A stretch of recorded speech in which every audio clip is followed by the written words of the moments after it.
Күнделікті тамағы мен киімін осы жабай сауданың арқасында түгендеп жүрген мына азаматтар енді қайда барарларын білмейді ал.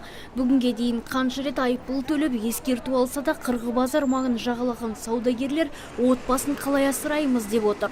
Бұл аздай бас-басынан несие алып банкке қарыздар болған олар әкімдікке өкпелі. Мына базардың бәрі біріншіден 3 күн бұрын хабарлау керек. Қанша халықтар кредиттері жатыр, құрбан айт келе жатыр, не келе жатыр, бір сентябрьдің біріне оқу келе жатыр, кредитіміз келе жатыр, миллиондап алған тауарларымыз ағып кетіп жатыр. Мысалға соның бәрін не істейміз жаным? Ішім болса, сіздер де жұмыс істеп жатсыздар, бізде де мысалға жұмыс істеп жатырмыз. Жұмыс істегенде пайдасы себептігі мысалға мына бала-шаға үшін жүрміз ғой бәрімен. Күйеуіміз жұмыс істеп жатқан жоқпыз, бәріміз үйдеміз мысалға. Осы базарда арқамызда күн көріп отырмыз. Кредитіміз бар мына адам үйде бір айдың ішінде шөлік шығып отыр, оның асы 40 жырсысы бар. Оның бәрін не істейміз жаным?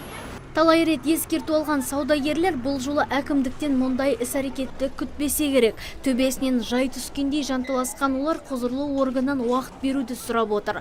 Ал әкімдік қызметкерлері бұл өтінішке құлақ асар емес. Өйткені әр саудагерге хаттама толтырып, ескерту жасаудан шаршаған. Енді тұрғындарды күштеп ретсіз сауданың алдын алудан басқа амал қалмаған. Заңсыз ретсіз сауданы жою бойынша түсіндірме жұмыстары жүргізіліп жатыр. Қаланың тазалығы бірінші кезекте. Одан кейін екіншіден заңсыз демеушіліктер иелеріне түсіндірме жұмыстарын жүргізіп жатырмыз өз тарапынан алу бойынша.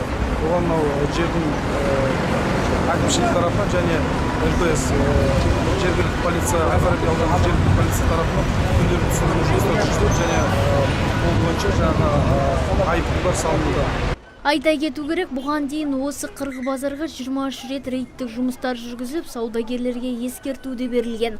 Бұл өзгелерге де үлгі болса дейді мамандар. Өйткені жай сөзге көнбегендер мен әкімдік қызметкерлері енді осылайша жұмыс жасамақ. Нұргүл Жолымбетова, Шакир Умаров, Абзал Тұрабеков, ТВК телеарнасы.